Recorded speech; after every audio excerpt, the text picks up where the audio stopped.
everyone, welcome to another installment of Sipping Around the World with Sarah. Today we are going to be exploring South Africa, specifically this Kloof Street Chenin Blanc. So a little bit of information about Chenin Blanc. It is a very versatile grape. It's mostly known in South Africa and also the Loire Valley of France. Versatile meaning this grape can go from making your sparkling wines, dry wines, and then your dessert sweet wines. It's got a very big palette of what it can make. So usually any white wine drinker can find a Chenin Blanc they like if you do enough exploring. Specifically in the Loire Valley, Corte-de-Champs and Bonazou, they're famous regions for making Chenin Blanc with the botrytis style. It is susceptible to that noble rot, which is basically this rot that infects the grape, concentrates all the sugars to the center, and actually makes this lovely sweet dessert wine. So that's mainly Loire Valley area, and they do that as well in South Africa.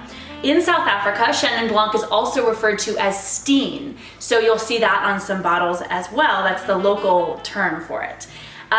In South Africa, two important kind of terms you might want to know are the Benguela current and the Cape Doctor. Basically, these are two important factors that really help the wine growing in South Africa. The Benguela current is a current that comes up from Antarctica. So it's a cold current that brings moist fogs and cool breezes through the vineyards. And then the Cape Doctor is a southern wind that comes down and dries out the vineyards. So this is very important for keeping their acidity high, for keeping mold out of the vineyards. And it can be good or bad because sometimes if these winds are too strong, they can destroy grapes as well. So it's always that perfect little balancing act that you have to find.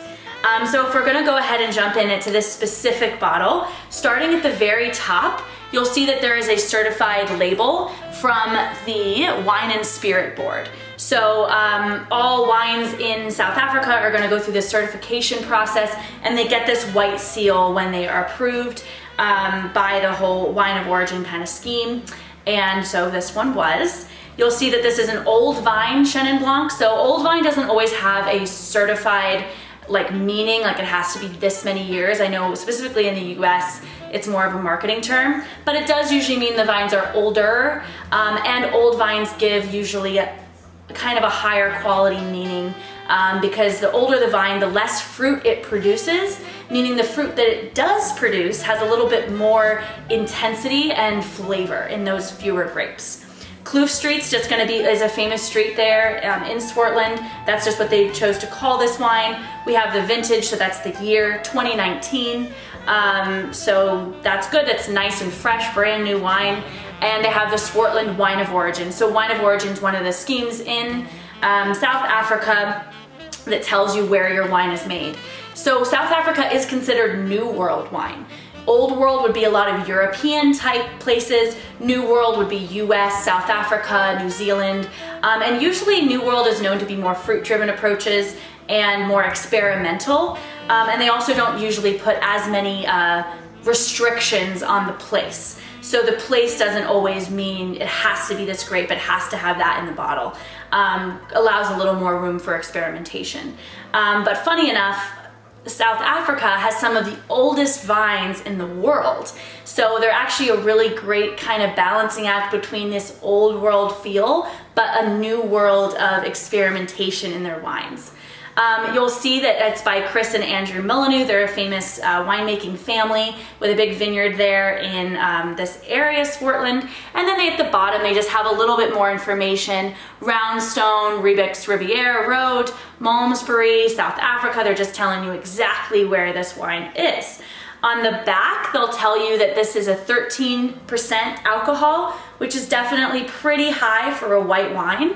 And then it does tell you it's a sustainable vineyard, which sustainability with vineyard terms usually means that they are focused on making that vineyard so that it can last a long time for future generations. So they're very focused on their water output, how much carbon they're putting into the air, and those sorts of things. And then they tell you about their famous shale and granite terroir, which is their place, soil, climate, everything that goes into making your wine.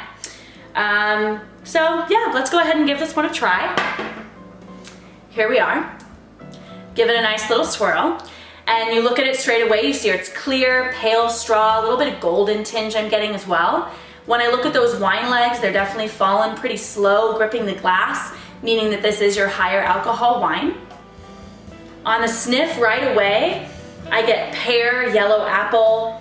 This is like a medium intensity wine. I get like a vibrant, almost like wet granite.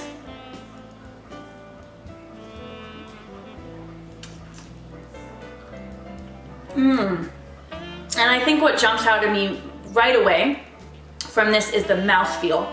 It kind of covers your mouth with this like waxy kind of round mouthfeel. So like a bigger body for a white wine, but still that very high acidity. Still my mouth is watering, and so it has that lovely balance of not being too oaky or buttery. Like this is partly tank fermented and partly oak fermented. So that oak is giving me these like notes of brioche and that rounder feel. But this is a very high acid grape, and that acid is helping give the high minerality. Again, that wet granite, that pear, and a little kind of fun minerality notes. It's got a really nice kind of medium finish, long finish, and really lovely wine for drinking. I think especially with like any Asian cuisine, like anything like sweet and sour. Because even though I wouldn't call this a sweet wine, it's got that kind of characteristics of coating your mouth and being a really great palate cleanser again for anything that's spicy, because that high acid is really good to pair with a lot of different foods. This would be great with a Thanksgiving dinner if you want some turkey and like an apple pie, because it's got those lovely like apple pear notes. This would also be great if you're thinking of your cheeses with like a cheddar or brie cheese. And really a lovely just drinking wine if you like a bigger bodied wine but also want that high acidity. So really lovely. I got this for $19.99 from K&L Wine Merchants, so definitely not bad if you're keeping under your $20 range. And you can check out the link below. Please let me know what you think of the video, and if you have any of your favorite Chenin Blancs or other wines, of course, to try. And I'll see you next time on Sippin' Around the World with Sarah.